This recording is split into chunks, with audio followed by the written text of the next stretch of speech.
ওনার যে অভিজ্ঞতা সেই অভিজ্ঞতাটা আমরা যে যতটুকু নিতে পারছি উনি অনেকগুলো আমাদেরকে দিয়েছে কি বলবো যে মানে হিন্টস দিয়েছে বা অনেকগুলো কিছু এমন কিছু ওয়ার্ড উনি আমাদের সামনে উপস্থাপন করছে তো এগুলো আমরা অনেকে বুঝছি অনেকে বুঝি নাই। আমার একটা আছে আমি হয়তো এইবারে মিটিংয়ে গিয়ে আমি আমাদের যে মিটিং হয় আমাদের একটা অ্যানুয়াল মিটিং ডিজি স্যারের উপস্থিতিতে আমাদের একটা এক্সপার্ট পুল করার কথা আছে, সেখানে বাইরে থেকে নেওয়ার যদি সুযোগ থাকে তো আমরা চিন্তা করবো আপনাকে যেন সেখানে রাখে আর কি। এটা আমার একটা থাকলো আজকের অভিজ্ঞতা থেকে আমি বলছি যে আপনাকে রাখলে আমরা হয়তো উপকৃত হবো, যারা আমরা কৃষিবিদ আছে আমরা সমৃদ্ধ হবো। তো আপনাকে আমরা অনেক ধন্যবাদ জানাচ্ছি, আপনি আমাদের সুযোগটা করে দিয়েছেন।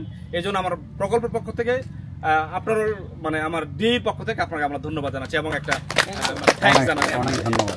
আমার মনে হয় আজকে আমাদের একটা ছোট্ট একটা পার্ট দেখছেন আপনারা নাসিকের, এটাও হয়তো আপনাকে অনেকটা ইন্সপায়ার করবে বা কারোর কাছে বলার জন্য। 20% লাইট কাটবে না, মানে লাইট ঢুকবে হলো 80%, 20% শেড হবে, ছায়া হবে। আর আমরা যেটা চারা ব্যবহার করি এটা হলো 50%। ন্যাচারাল এই ভেন্টিলেশনটা বড় রাখার কারণে আপনি যে ইনসেক্টের কথা বললেন, ইনসেক্টের এন্ট্রান্সের সবচেয়ে বড় মাধ্যম হলো আমাদের কাপড় আর হলো ওই জুতা। এটা হলো জিনেন কলার দাগ, এই যে দেখেন দেখা গেছে সবাই মনে হচ্ছে রং করে রাখছে। ওই যে সাদা বাক্স মাছের বাক্সগুলা ওর এক একটা করে বাক্স তো ওখানে দেখেন লেখা আছে ফ্রাজাইল, এবং ওটা আসছে হলো কলকাতা এয়ারপোর্টে, তারপরে এখানে বেঙ্গালুরু থেকে।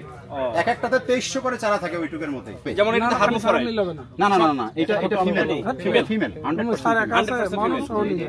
আপনার যে ছবিটা আপনি দেখালেন যে দেখেন আপনার একই জায়গা থেকে পেঁপে আনছে কম কালার, খান এইটার এটা কিন্তু একই জাত টপলেডি, এটা এবং এটা টপলেডি। তোমারও কৃষককে নিয়ে গিয়ে ছবি দেখাবে, ঠিক আছে? এটা কৃষকের না, এটা আমাদের আগে জানতে হবে। এখানে 8টা গাছ একই ভ্যারাইটি, 8টা গাছে আক্রান্ত। এই ভ্যারাইটিটা কোনো অবস্থাতেই মাঠে দেয়া যাবে না, চলবে না। রেড বাদ এটা রেড লেডিতে আমরা করিয়ে নাই জন্য, এটা দেখার জন্য শুধু এখানে রাখছিলাম। সবাই অত্যাচার করে, এটা যদি কাটা যায়, এটাও যদি কাটা যায়, এটা কিন্তু রক্তের মতো, হ্যাঁ রক্তের মতো লাল আছে, এইটুকুই রক্তের মতো লাল আছে, বোঝা যাচ্ছে উপর থেকে। এবং সবচেয়ে বিউটি কোথায়? রংটা বিউটি না, বিউটিনেস হলো এটা হার্ডনেস। এটা যত পাকুক এটা ইয়া করে খাওয়া যায় না স্যার, মানে মটমটে সাবান দেখুন করকর করে উঠবে।